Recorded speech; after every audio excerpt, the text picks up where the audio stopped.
Hi guys! Good morning, good afternoon, good evening, and good day! This is RJYC Vlog again. I'm back. So, eto nga tayo. Magdidiscuss na naman tayo sa mga kaganapan sa Earth at sa bansang Pilipinas. So, i-discuss natin kahapon yung mga kaganapan. Kanina ay napag-discussionan natin yung about kay Manong Ace Barbers na iyakin. And then this time naman, ang pag-uusapan naman natin ay ang ano bang mangyayari about sa impeachment. Kasi nga, 'di ba, masyadong nagmamagaling at nagpapabida-bida yung Makabayad Black at yung mga makakaliwa at higit sa lahat ang Tuwadcom at mga pumirma kuno sa impeachment ni BP Sara. 'Di ba? Nasa 200 plus yung pumirma. Okay, remind ko lang kayo guys ha. Huwag tayong makakalimot dun sa mga pumirma. At kailangan may listahan na kayo niyan kung sino yung mga pumirma para alam nyo kung sino yung mga hindi nyo iboboto. Okay? Later, I'm going to post that in my Facebook account, RJYC Vlog. Ipopost ko dyan sa mga group pages yung mga pumirma sa impeachment ni BP Sara at alam nyo na kung anong gagawin nyo sa kanila. Sila yung mga taong mga walang dignidad at prinsipyo. Bakit? Kasi di umano, yung pagpirma nila na yan ay ura-urada, hindi yan napag-aralan. Kumbaga, wala sa tamang hulog, wala sa tamang regulasyon at wala sa tamang proseso yung impeachment na ginawa nila kay BP Sara, okay? So, ang gagawin natin ay alam nyo na, sa darating na halalan ay lagyan nyo na ng tatak yung mga noon ng mga yan na sila ay mga traidor at mga walang prinsipyo at walang dignidad. Kasi kung kaya nilang gawin yan sa isang vice presidente ng Pilipinas na walang ginawa kundi ang magsilbi sa taong bayan, mas kakayanin nilang ibenta kayo at ipagkanulo kayo sa kahit sino pa man. At higit sa lahat sa salapi. Kasi we are nobody, you know. Wala tayong posisyon sa anything sa sa politics, right? But Vice President of the Philippines, kaya mong ganunin sa halaga, sa magkanong halaga? 150 million reasons, you know. Di umano na nabayaran sila. So, ang masasabi ko dyan is, kung kaya nilang gawin yun, kakayanin din nilang gumawa ng panggigipit at kaya kayong ilaglag ng mga yan para sa salapi. Okay? So, alam nyo na kung anong gagawin nyo. Okay? Okay, let's discuss. Ano bang mangyayari kapag na-impeach si BP Sara? Ano mangyayari? Kapag na-impeach si BP Sara ba, yung kagutuman masusolusyonan? Ito yung mga dapat nating itanong kapag na-impeach ang Vice President of the Philippines right now na Duterte, na alam naman natin kaisa-isa at pangalawang tao at isa sa taong totoong nagmamalasakit sa mga Pilipino. Bakit? Kasi siya nagtatrabaho lang kagaya ng tatay niya na si PRRD. Dahil pinalaki silang mararangal na tao na hindi nangungurakot kagaya ng ibinibintang nila. Kasi makikita nyo naman kung gaano kaunlad ang Davao City. Diyan nyo makikita kung kurakot ba ang isang tao kung may pag-unlad sa kanilang city na hinahawakan, na pinangungunuhan. 'Di ba? Nakita nyo naman, napakaunlad ng Davao City. Second, cleanest lang naman sa buong Southeast Asia. At number 3 sa safest city sa buong Southeast Asia. So wala pang nakakagawa niyan sa buong Pilipinas kundi Davao City lang, right? So, dyan yung makikita na kabaligtaran ng ibinibintang sa kanya na yung mga nagbibintang sa kanila, ilang taon na sila sa posisyon pero hanggang ngayon, basura pa rin yung mga lugar nila. Yung palengke nila, napakababaho. Lalo na dyan sa lugar ni Tambanakaw. Imaginein mo, ang dami-dami na niyang nadekwat at nanakaw na pera ng taong bayan. Hanggang ngayon, hindi pa rin maunlad yung bayan niya at ang umuunlad lang yung pamilya niya at yung bulsa niya at yung mga taong binibigyan niya ng pera para sambahin siya.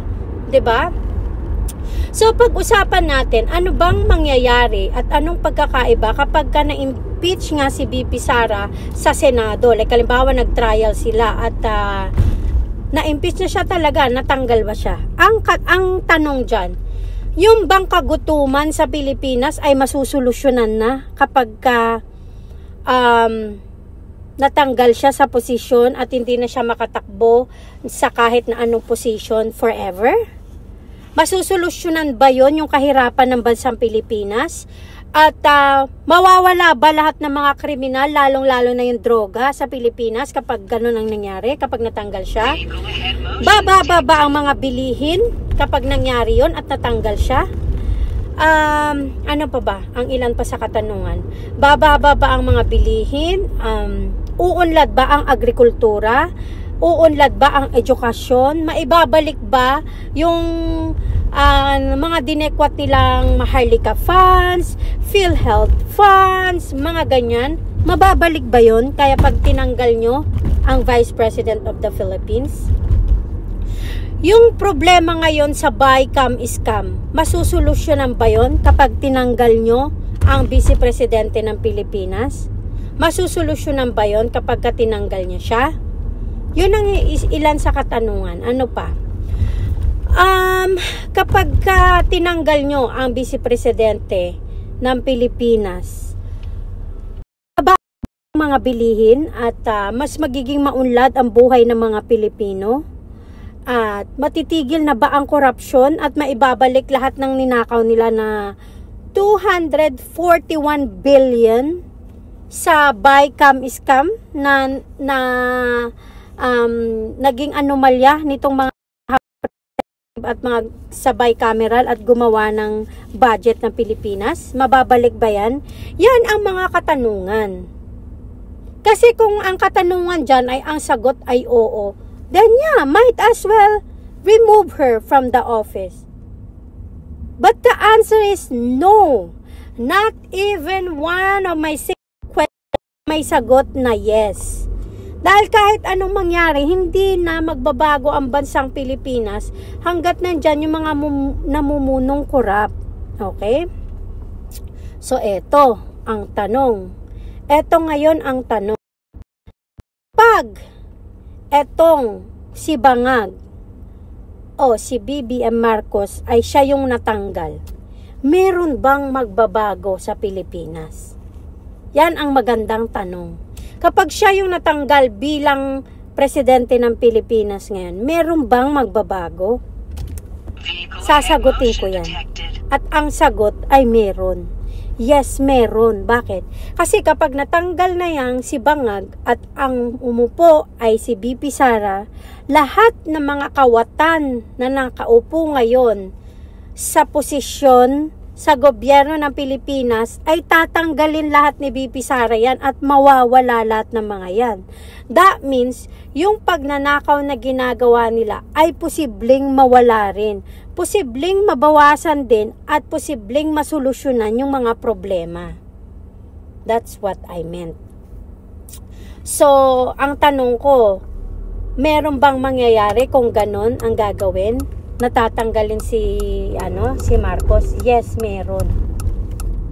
At kapag natanggal itong si Marcos BBM, mapapalitan yung kanyang pinsan na numero 1, siyang pasimuno ng mga nakawan di umano dyan sa budget ng Pilipinas. Kasi obviously naman, lahat ng mga nakawan ay nangyayari sa administrasyong Bangag. 'Di ba?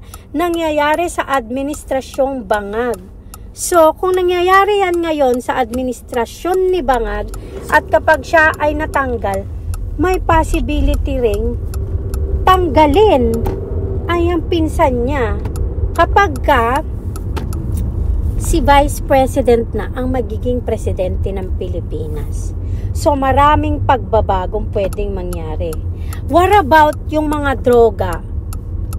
Mababawasan ba yan? Yes, mababawasan yan. Dahil kilala naman natin ang mga Duterte na sabi nga nila, there is no mercy for criminals. Wala pagpapatawad sa mga kriminal. So may chance na mabawasan ng mga nagdodroga dahil ayaw na mga Duterte sa droga, sa mga kriminal, magnanakaw.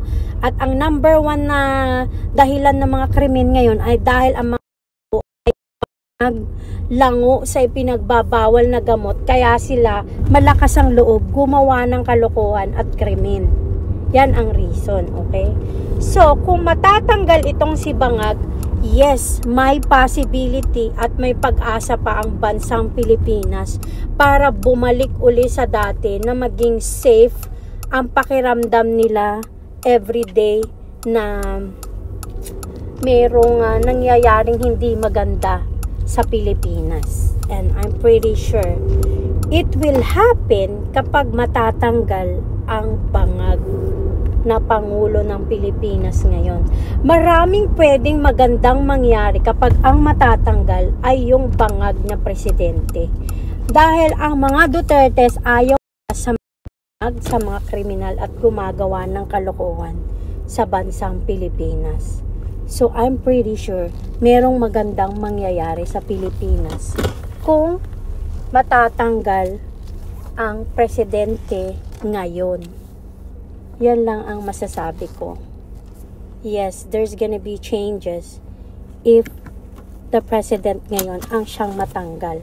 Pero kung si BP Sara tatanggalin nyo, mas lalong magiging malala ang problema ng Pilipinas kapag si Vice President Duterte ang tatanggalin nyo, okay? Anyways, ang dami ko nang sinabi. Thank you for listening. Please like, subscribe, comment, and share RJYC Vlog and click your notification buttons, okay? Thank you guys. God bless. Bye. Talk to you again later. Bye.